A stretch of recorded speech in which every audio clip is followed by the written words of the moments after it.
నమస్కారం ఘంటారావానికి స్వాగతం. ముందుగా ప్రధాన అంశాలు. పేర్ని నాని సతీమణికి మరోసారి నోటీసులు ఇచ్చిన పోలీసులు. రేషన్ బియ్యం మాయం కేసులో విచారణకు రావాలని పిలుపు.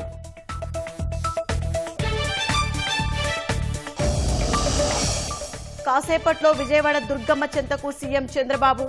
దర్శనం తర్వాత టీడీపీ కార్యాలయంలో కార్యకర్తలతో భేటీ. ఒంగోలులో నకిలీ పోలీసుల గుట్టురట్టు. స్పా సెంటర్ నిర్వాహకుడు 6 జూనియర్ ఆర్టిస్టుల అరెస్ట్.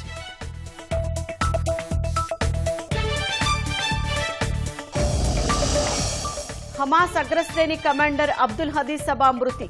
డ్రోన్ దాడిలో హతమైనట్లు ఇజ్రాయెల్ సైన్యం ప్రకటన.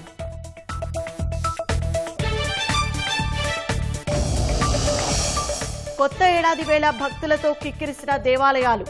2025లో మంచి జరగాలని పూజలు.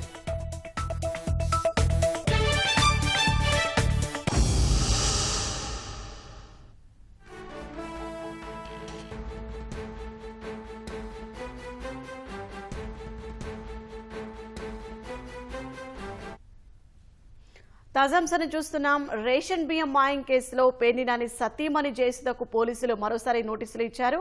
ఇక మరింత సమాచారం మా ప్రతినిధి శ్రీనివాస్ రెడ్డి తెలుసుకుందాం. శ్రీనివాస్, పోలీసులు వెళ్లే సమయానికి పేర్ని నాని సతీమణి అందుబాటులో ఉన్నారా? అలాగే ఎప్పుడు విచారణకు రమ్మన్నారు?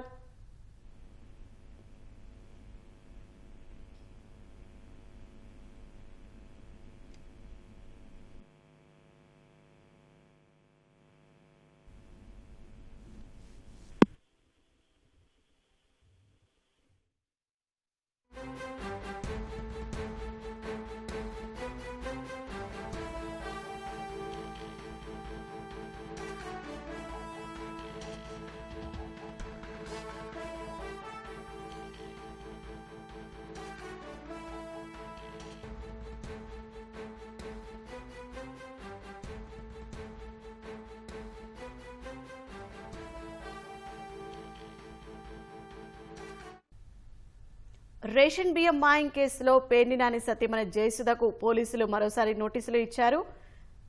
రేషన్ బియ్యం మాయం కేసులో పేర్ని జయసుధకు నోటీసులు అందజేశారు. మధ్యాహ్నం 2 గంటలకు బందర్లోని ఆర్పేట పిఎస్కు రావాలని నోటీసులు జారీ చేశారు. ఇదే కేసులో పేర్ని జయసుధకు ముందస్తు బెయిల్ ఇచ్చింది కోర్టు. అయితే బెయిల్ మంజూరు సందర్భంలో విచారణకు సహకరించాలని జడ్జి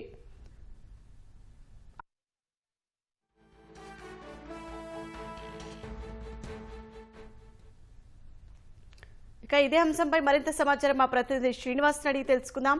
శ్రీనివాస్, పోలీసులు వెళ్లే సమయానికి పేర్ని నాని సతీమణి అందుబాటులో ఉన్నారా? ఈ రేషన్ బియ్యం కేసుకు సంబంధించి పోలీసులు దర్యాప్తును ముమ్మరం చేస్తున్నారు. ఈ నేపథ్యంలో మాజీ మంత్రి పేర్ని నాని సతీమణి జయసుధకు నిన్న నోటీసులు ఇచ్చేందుకు పోలీసులు ఆయన నివాసానికి వెళ్లడం జరిగింది. అయితే ఆ సమయంలో పేర్ని నానికి సంబంధించిన కుటుంబ సభ్యులు ఎవరు కూడా అందుబాటులో లేరు.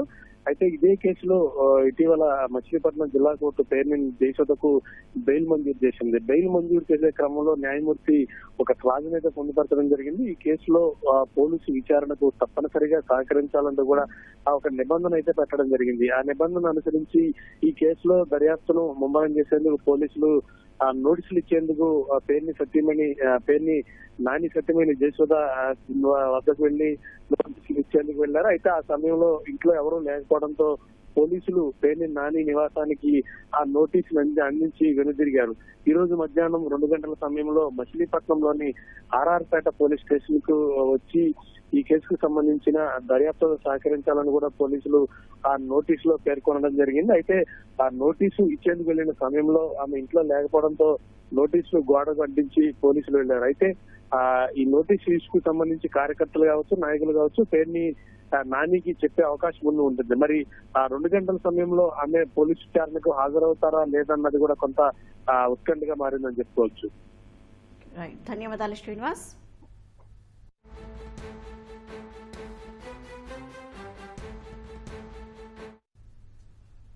మాజీ మంత్రి కొడాలి నాని ప్రధాన అనుచరుడు కాళీని పోలీసులు కృష్ణా జిల్లా గుడివాడ ప్రభుత్వ ఏరియా ఆసుపత్రికి తరలించారు. వైద్య పరీక్షల అనంతరం కాళీని కోర్టుకు తరలించనున్నారు. గుడివాడ టీడీపీ కార్యాలయం, AP warehousing corporation chairman Ravi వెంకటేశ్వరరావుపై దాడి కేసులో పరారీలో ఉన్న కాళీని పోలీసులు మంగళవారం అస్సాంలో అరెస్టు చేశారు.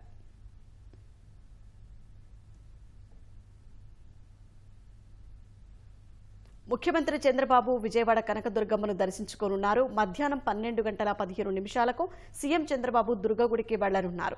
అక్కడి నుంచి తెలుగుదేశం కేంద్ర కార్యాలయానికి వెళ్లనున్న చంద్రబాబు పార్టీ కార్యకర్తలు, నాయకులను కలవనున్నారు. మాజీ ప్రధాని మన్మోహన్ మరణంతో సంతాప దినాలు కొనసాగుతున్న కారణంగా నూతన సంవత్సర శుభాకాంక్షలు తెలిపేందుకు బొకేలు, శాలువాలు తేవద్దని సీఎం సూచించారు. నూతన ఏడాది సీఎం చంద్రబాబు వస్తుండటంతో పార్టీ కేంద్ర కార్యాలయం వద్ద సిబ్బంది భారీ ఏర్పాట్లు చేశారు. చంద్రబాబుని కలిసేందుకు వచ్చేవారికి ఎటువంటి ఇబ్బంది కలగకుండా పార్టీ కార్యాలయ సిబ్బంది పక్కాగా ఏర్పాట్లు చేస్తున్నారు. పార్వతీపురం మన్యం జిల్లా పాలకొండ మండలం ఎం సింగపురంలో మందుబాబు హల్చల్ చేశాడు. పూటుగా మద్యం సేవించి గ్రామంలోని ప్రధాని కూడల వద్ద ఉన్న విద్యుత్ తీగలపై ఎక్కి సేద తీరాడు. ఎజ్జల వెంకన్న వ్యవసాయ కూలి. ఇంట్లో కుటుంబ సభ్యులతో వాగ్వాదం జరగడంతో విద్యుత్ తీగలపై ఎక్కాడు. అంతకుముందే విద్యుత్ ట్రాన్స్ఫార్మర్ వద్ద విద్యుత్ సరఫరాని నిలిపివేశాడు. విద్యుత్ తీగలపై వేలాడుతున్న వెంకన్నను గమనించిన స్థానికులు భయాందోళనతో కేకలు వేశారు. వెంకన్నను కిందకు దించి దేహశుద్ధి చేశారు.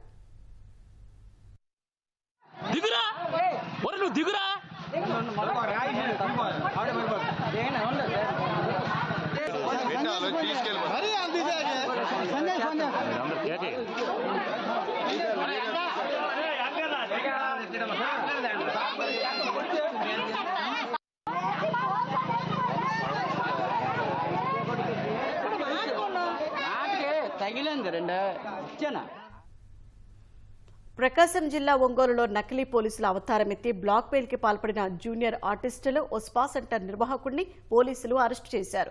శ్యామ్ అనే వ్యక్తి స్పా సెంటర్ ఏర్పాటు కోసం ఓ వ్యక్తి వద్ద 10 లక్షలు అప్పుగా తీసుకున్నాడు. తీసుకున్న అప్పు తిరిగి ఇవ్వకపోవడంతో శ్యామ్ పై ఒత్తిడి పెరిగింది. ఈ క్రమంలో అప్పు ఇచ్చిన వ్యక్తిని నమ్మకంగా స్పా సెంటర్ కి పిలిచి న్యూడ్ ఫోటోలు తీశారు. అంతేకాకుండా హైదరాబాద్ కి చెందిన 8 మంది జూనియర్ ఆర్టిస్టులను ఒంగోలు తీసుకువచ్చి నకిలీ పోలీసుల అవతారం ఎత్తించాడు. వారితో కలిసి అప్పు ఇచ్చిన వ్యక్తిని 5 కోట్లు ఇవ్వాలని బ్లాక్మెయిల్ చేశాడు. బేరసారాల్లో చివరికి 20 లక్షలు ఇవ్వాలని డిమాండ్ చేశారు. విషయం తెలుసుకున్న పోలీసులు స్పా సెంటర్పై దాడి చేసి నిర్వాహకుడు శ్యామ్తో పాటు 6 జూనియర్ ఆర్టిస్టులను అరెస్టు చేశారు. పరారైన మరో 2 కోసం గాలింపు చేపట్టినట్లు ఎస్పీ వెల్లడించారు. దగ్గర పనిచేసినటువంటి వందన అనే ఒక అమ్మాయి అలియాస్ నిమ్మల విజయలక్ష్మి అనే అమ్మాయి ఇంత ముందు ఇతని దగ్గర పనిచేసింది ఈ మేనేజర్గా. ఆ అమ్మాయి ద్వారా ఒక టీంని ఏర్పాటు చేయడం జరిగింది. మొత్తం ఈ టీంలో 9 మంది, ఇతను కాకుండా 8 మంది. ఈ టీంలో ఏంటంటే ఒక సర్కిల్ ఇన్స్పెక్టర్గా, ఒక ఇన్స్పెక్టర్, సబ్ ఇన్స్పెక్టర్గా, అలాగే లేడీ కానిస్టేబుల్గా, అలాగే మహిళా పోలీసులు, ఉమెన్ పోలీస్గా కొన్ని క్యారెక్టర్లను వీళ్ళు రెడీ చేసుకొని దానికి తగ్గట్టు కృష్ణానగర్లో వీళ్ళు సినిమాల్లో జూనియర్ ఆర్టిస్టులుగా కూడా కొంతమంది పనిచేస్తున్నారు.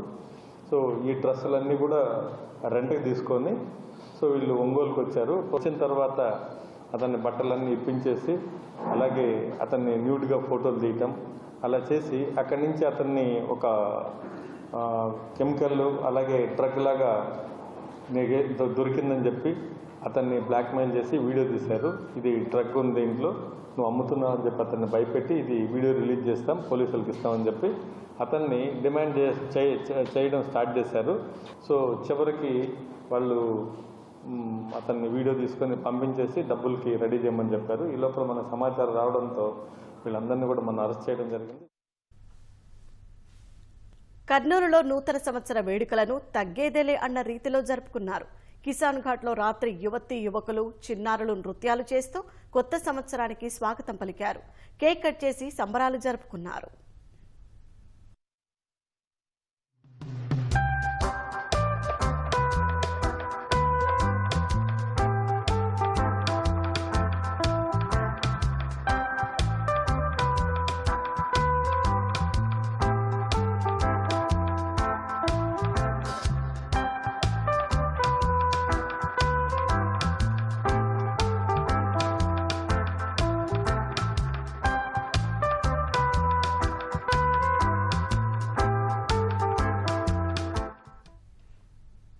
విజయవాడలోని దత్తపీఠం భక్తులతో రద్దీగా మారింది.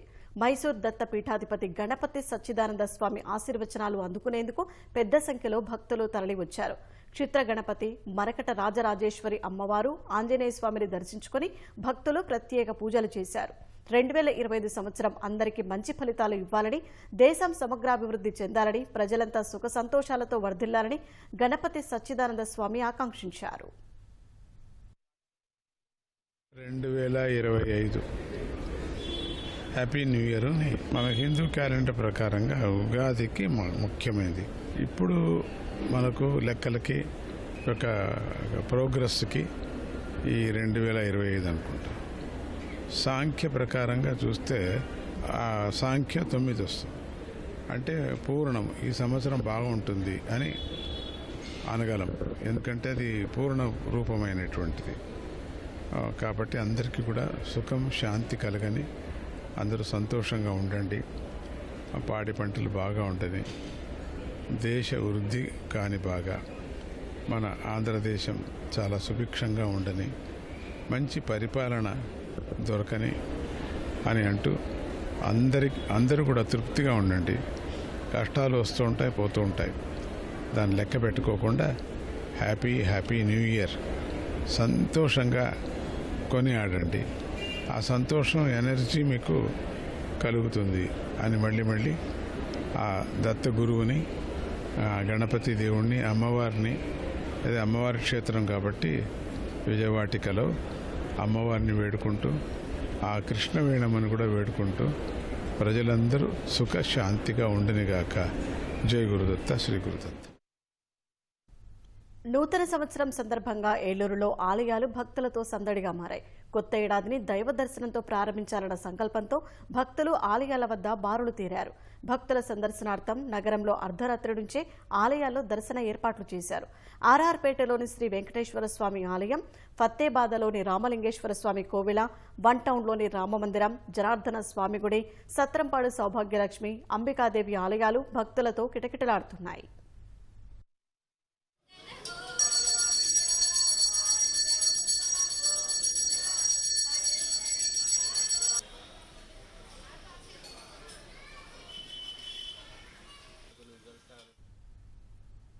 తెలంగాణలోనూ కొత్త ఏడాది వేడుకలు అట్టహాసంగా జరుగుతున్నాయి. నూతన సంవత్సరం సందర్భంగా ప్రజలు ఆలయాల్లో ప్రత్యేక పూజలు చేస్తున్నారు. కొత్త ఏడాది అంతా మంచి జరగాలని దేవుడిని ప్రార్థిస్తున్నారు. తెల్లవారుజాము నుంచే భక్తులు ఆలయాలకు బారులు తీరారు. నూతన సంవత్సరం సందర్భంగా యాదగిరిగుట్టకు భక్తులు పోటెత్తారు. ఓరుగల్లు వాసుల ఇలవేల్పు దైవం శ్రీ భద్రకాళి అమ్మవారి దేవాలయం భక్తులతో కిక్కిరిసింది. అమ్మవారికి విశేష పూజలు నిర్వహించారు. అమ్మవారిని దర్శించుకుని భక్తులు మొక్కులు చెల్లించుకుంటున్నారు.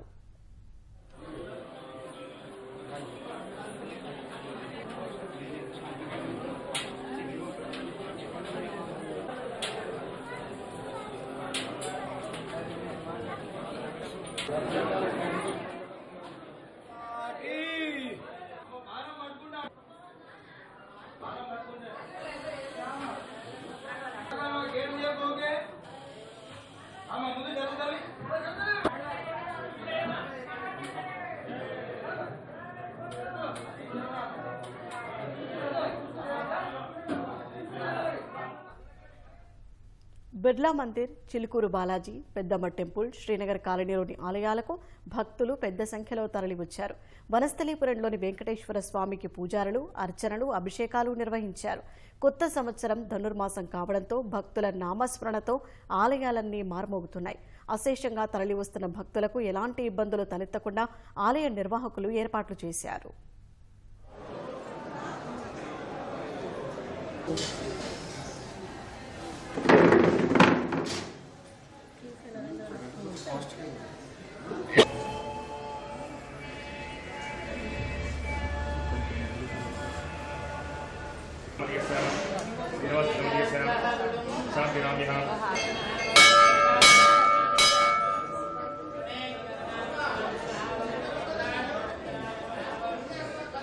श्रीनिवास प्रचोदरा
ప్రధాని నరేంద్ర మోదీ దేశ ప్రజలకు నూతన సంవత్సర శుభాకాంక్షలు తెలిపారు. 2025 సంవత్సరంలో ప్రతి ఒక్కరికి కొత్త అవకాశాలు, విజయాలు, అంతులేని ఆనందం కలగాలని ఆకాంక్షించారు. ఈ మేరకు ఎక్స్లో పోస్ట్ పెట్టారు. ప్రతి ఒక్కరికి ఆయురారోగ్యాలు, సకల శుభాలు కలగాలని ప్రధాని మోదీ పేర్కొన్నారు. ప్రపంచవ్యాప్తంగా నూతన సంవత్సర వేడుకలు అంబరాన్నంటున్నాయి. కొంగొత్త ఆశలతో కొత్త ఏడాదికి స్వాగతం పలుకుతున్నారు. 2025 సంవత్సరంలో ప్రపంచమంతా ప్రశాంతంగా ఉండాలని ఆకాంక్షిస్తున్నారు. బ్రెజిల్లోని రియో బీచ్లో జరిగిన వేడుకల్లో వేలాది మంది పాల్గొన్నారు. బాణాసంచా వెలుగు జిలుగుల మధ్య కేరింతలు కొడుతూ కొత్త ఏడాదికి స్వాగతం పలికారు.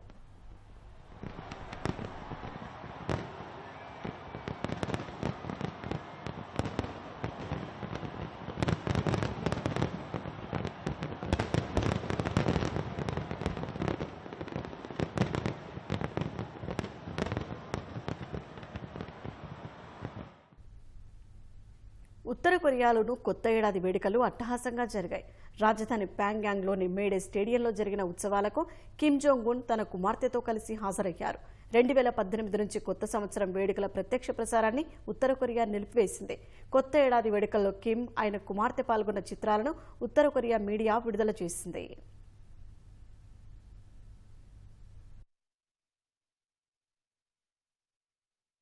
సిరియాలోనూ కొత్త సంవత్సర వేడుకలు ఘనంగా జరిగాయి. ఈ సందర్భంగా బాణసంచా వెలుగు జిలుగులు ఆకట్టుకున్నాయి. డమాస్కస్లో జరిగిన వేడుకల్లో వేలాది మంది పాల్గొన్నారు. బషర్ అల్ అసద్ అధికారం నుంచి తప్పుకున్న నేపథ్యంలో సిరియా ప్రజలు కొత్త ప్రారంభాన్ని కాంక్షిస్తూ ఉత్సాహంగా వేడుకల్లో పాల్గొన్నారు.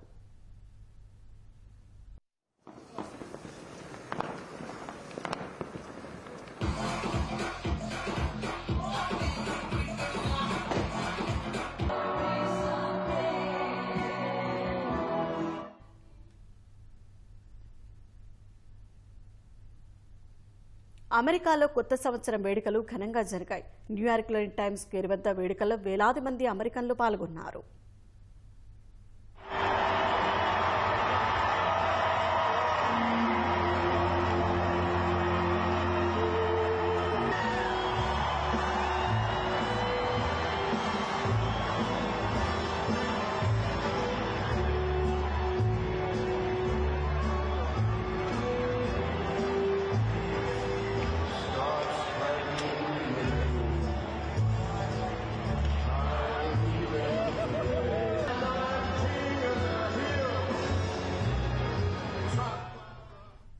మదనపల్లె సబ్ కలెక్టరేట్ దస్త్రాల దహనం కేసు గుట్టువెడుతోంది. ప్రధాన నిందితుడు, కార్యాలయ సీనియర్ సహాయకుడు గౌతమ్ తేజ్ను అరెస్టు చేసిన సిఐడి పోలీసులు దర్యాప్తులో కీలక సమాచారం రాబట్టినట్టు తెలుస్తోంది. వైసీపీ హయాంలో జరిగిన భూదందాలు బయటపడకుండా కీలక దస్త్రాలను మాయం చేసేందుకే కుట్రపూరితంగా కార్యాలయానికి నిప్పు పెట్టినట్లు అధికారులు గుర్తించారు. ఇందులో వైకాపా పెద్దల ప్రమేయం, ప్రణాళికలను గౌతమ్ తేజ్ వెల్లడించినట్లు సమాచారం. అన్నమయ్య జిల్లా మదనపల్లె సబ్ కలెక్టరేట్ దస్త్రాల దహనం కేసు కీలక మలుపు తిరుగుతోంది. విలువైన ప్రభుత్వ నిషిద్ధ భూములను డీనోటిఫై చేసి సొంతం చేసుకునేందుకు పాల్పడిన అక్రమాలు వెలుగు చూడకుండా కార్యాలయానికి నిప్పు పెట్టినట్లు సిఐడి విచారణలో తేలింది. ప్రధాన నిందితుడు, కార్యాలయ సీనియర్ అసిస్టెంట్ గౌతమ్ తేజ్ ను అరెస్ట్ చేసి విచారించడంతో అక్రమాల గుట్టు రట్టవుతోంది. వైకాపా పెద్దల ఆదేశాల మేరకే గతంలో మదనపల్లె సబ్ కలెక్టరేట్ లో ఆర్డీఓలుగా పనిచేసిన మురళి, హరిప్రసాద్ తో పాటు సీనియర్ సహాయకుడు గౌతమ్ తేజ్ భూ అక్రమాల్లో కీలకంగా వ్యవహరించినట్లు అధికారులు నిర్ధారించారు. మాజీ మంత్రి పెద్దిరెడ్డి రామచంద్రారెడ్డి వ్యక్తిగత సహాయకుడు తుకారాం, ఆయన అనుచరుడు మాధవరెడ్డి పాత్రను సిఐడి అధికారులు గుర్తించారు.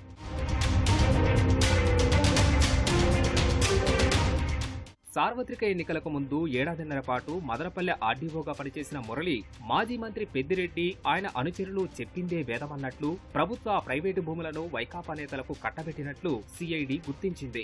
బదిలీపై వెళ్లిన మదనపల్లె ఘటనకు ముందు 2 రోజుల పాటు సబ్ కలెక్టరేట్ లో అప్పటి ఆర్డీఓ హరిప్రసాద్ తో భేటీ కావడం, వెంటనే ఘటన జరగడం వెనుక కుట్ర ఉందని సిఐడి నిర్ధారణకు వచ్చింది. కారుణ్య నియామకం కింద ఉద్యోగం పొంది చిత్తూరు కలెక్టరేట్ లో పనిచేసిన గౌతమ్ తేజ్ అవినీతి ఆరోపణలతో వీకోట, పలమనేరుకు బదిలీ అయ్యారు. తర్వాత మదనపల్లె సబ్ కలెక్టరేట్ కు బదిలీపై వచ్చిన గౌతమ్ తేజ్ సెలవు రోజులు, ఆదివారాలు కూడా విధులు నిర్వహించి భూ అక్రమాలకు తన వంతు సాయం చేశారు. గౌతమ్ తేజ్ బీరువాలో భద్రపరిచిన ఇంజిన్ ఆయిల్తో మంటల తీవ్రత పెరిగిందని సిఐడి నిర్ధారణకు వచ్చింది.